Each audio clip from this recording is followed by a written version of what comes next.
Ramdam ni Alicia ang matinding init. Naglalagay siya ng yelo sa bimpo para ipunas sa batok at mga braso. Hirap daw siyang maglakad mula nang madagdagan ng timbang.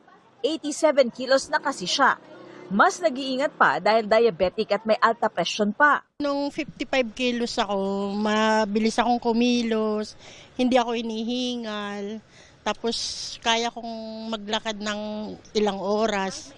Opo, hindi ko nararamdaman yung init nun, pero ngayon parang kunting lakad mo lang, mga 5 minutes, hingal na ako, todo pawis na.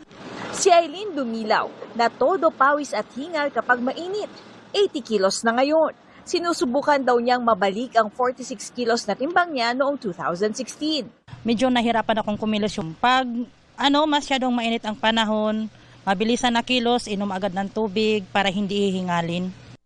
Ayon sa isang eksperto, mas madaling ma-overheat o uminit ang katawan ng taong may sobrang timbang. Ang mataba, maraming what we call excess subcutaneous fat.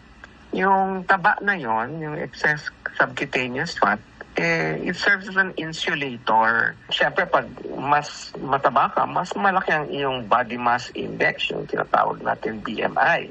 Kaya mas mataas ang ating heat production, ang paggawa ng init.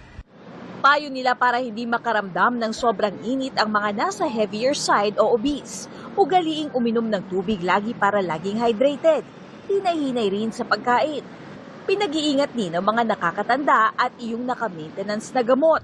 Yung mga maintenance medications nila may work differently. Like for example, if you're during warmer weather, baka magkaroon ng effect yung mga gamot na iniinom nila because the tendency is our BP is much lower. Ayon sa Pag-asa, buong Mayo mararanasan ang matinding init ng panahon. Mas nakakaranas po ng mga heat index na matataas o yung umaabot po sa danger level. Mostly yung mga areas na po na yun, yung malapit po sa mga bodies of water and also yung mga areas po na highly urbanized, yung may marami na pong buildings. Katrina Son, nakatutok, 24 oras.